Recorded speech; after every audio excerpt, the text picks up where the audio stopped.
Februárban megszülettek azok a kormánydöntések, amelyek meghatározzák jelentős részben Mezőhegyesnek a jövőjét, lehetőségeit.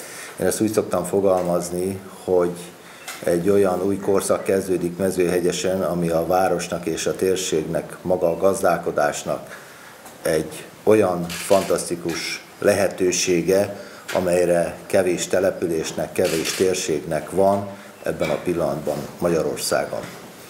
Itt nekünk az a feladatunk, vagy nekem az a feladatom, hogy egy olyan gazdaságot építsünk fel, újítsunk meg, de mondhatnám azt, hogy alapítsunk újjá, ami az 1780-as évekre datálódik az alapítása, és szeretnénk azt, hogy az elmúlt évtizedek különböző döntései során bekövetkezett változásokat követően ma a 21. századnak egy olyan gazdaságát alakítsuk ki, ami nem csak a gazdálkodást, hanem a térséget, az itt élő embereknek, az itt élő lakosoknak egy biztonságot, hosszú távú kiszámíthatóságot jelentsen.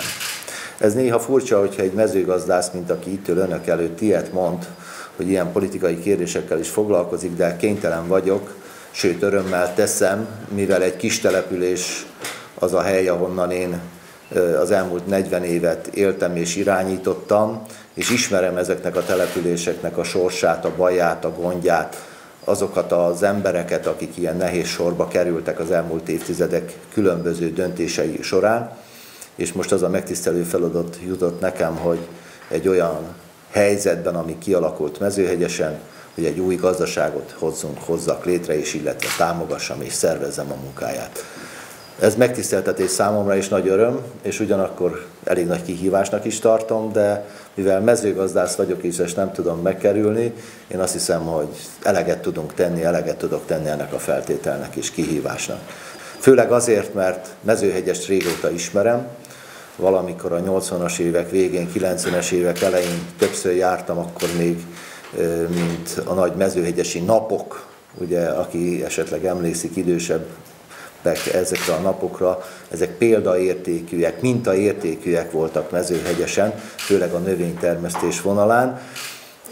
Éppen ezért fontosnak tartom azt, hogy ezeket a hagyományokat ápolva olyan új programokat indítsunk, ami visszahozza, illetve mai korban megerősíti ezeket a munkákat. Konkrétan miről van szó? Szeretnénk elérni azt, hogy Mezőhegyes teljes területe, ami eddig is állami terület volt, ezen a teljes területen egy olyan gazdaságot hozzunk létre, amely amellett, hogy bemutató minta, emellett még tangazdaság is legyen. Ilyen valamikor a 70-es években volt utoljára, hogy valamit tangazdaságnak hívtunk, de ez semmiféle problémát nem jelent. Ma már tudjuk azt, hogy sajnos a közép-felső és felsőfokú intézetekben nagyon kevés gyakorlati képzés van. Ezért gondoljuk azt, hogy ezt a címszót beleraktuk a új részvénytársaságnak a nevébe, mert erre nem csak, hogy szükség van, igény is van, és hogyha valóban gondoljuk azt, hogy a magyar mezőgazdaság a leendő gazdatársadalomnak, gazdáknak megfelelő szakmai hátteret kell biztosítani, akkor mi is itt helyileg Mezőhegyesen hozzá fogunk ehhez járulni nagy vonalakban és nagy mértékben. Ahogy előbb említettem, szeretnénk a teljes területen gazdálkodni, megtartani azt az intenzív növénytermesztési kultúrát és továbbfejleszteni, ami az öntözésre alapul. Az öntöző rendszer meggyőződésem szerint és az információim szerint csak kimondottan egyben működtethető, és azt a vetőmag termesztési programot, ami az elmúlt évtizedekben elkezdődött és folytatódott, azt szeretnénk továbbra is fenntartani. Nem tartom kizártnak, hogy esetleg más egyéb olyan intenzív kultúráknak a bevezetését is szorgalmazni fogom, ami a gazdaságnak a anyagi, gazdasági erősödését fogja jelenteni. De ez a két fő csapásirány, és természetesen szeretnénk elérni azt, hogy azok az új technológiák, technikai eszközök, amik most itt a 21. században rendelkezésre állnak Magyarországon és a világban, azt szeretnénk bemutatni gyakorlatban, példaértékűnek tartom, hogy ezt gyakorlatban lehet bemutatni, és majd az ő számukra, és hiszem azt is, hogy ezzel az egész magyar agrárium erősödni fog, ezzel az egész magyar agrártársadalom erősebbé válik és hatékonyabbá, és a gazdaságos működtetésnek a feltételeit ezáltal tudjuk biztosítani. Ez azért is mondom, mert a magyar mezőgazdaságnak talán az egyetlen egy kitörési pontja nem lehet más, mint egy hatékony gazdálkodás a mai korszerű technikákkal, technológiákkal, emellett természetesen a megfelelő biztonságos élelmiszer előállítás mellett.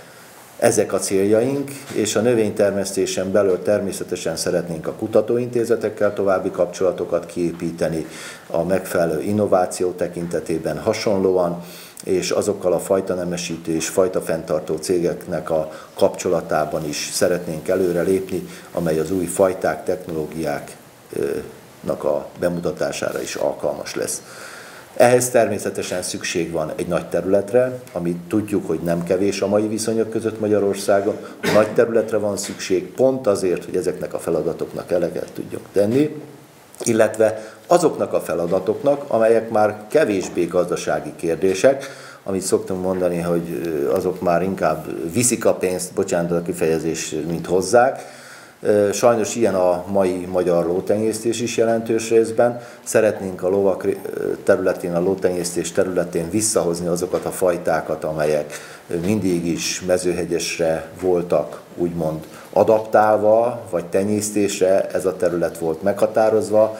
Ugye első legfontosabb fajta a Nonius, ezen kívül a Gidrán és a Furioso Norstar.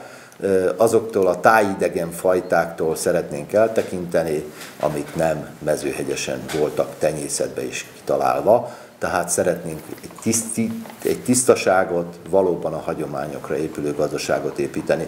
Emellett nagyon fontos az, hogy 24 műemlék jellegű épület van a területen.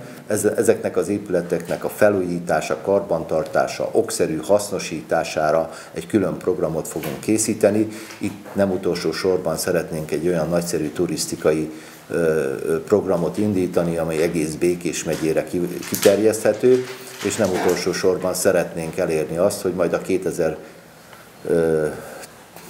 2021-es vadászati világkiállítás, ami Budapesten kerül megrendezésre, hogy abba a programba is már mezőhegyest beleilleszteni, mivel a vadászterületek kijelölésében is előre szeretnénk lépni, és kiemelt vadászterületté szeretnénk nyilvánítani továbbra is ezt a területet, ami mezőhegyes közigazgatásához tartozik. Azokra a földterületekre, amelyek licitálásra voltak kijelölve, azok részben nem lesznek megkötve, illetve újabb licitálások nem lesznek meghatározva, mármint árverések, ez a hivatalos neve ennek, nem licitálás, hanem árverések nem történnek, illetve szeretnénk azokat a földbérleti szerződéseket is minél hamarabb felbontani, amely ennek az új gazdaságnak az alapját fogja képezni. Ezekben a szerződésekben benne volt, hogy a magyar állam 3 éven belül bármikor elállhat ezektől a szerződésektől. Azok az összegek, amelyeket ők befektettek már, mint az árverések során, erre rövidesen határozat születik, teljes mértékben kártalanításra fognak kerülni.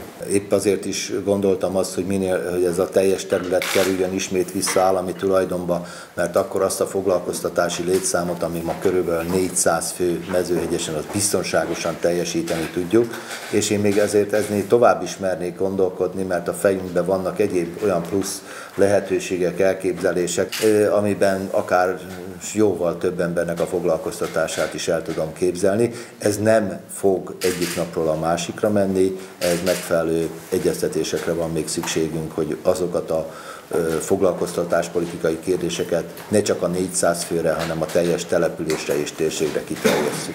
Nyugtassuk meg a térség itt élő embereit.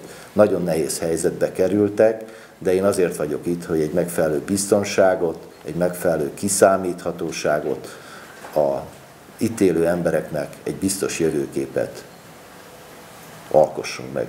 Én ezt vállaltam, és ezt szeretném végigcsinálni.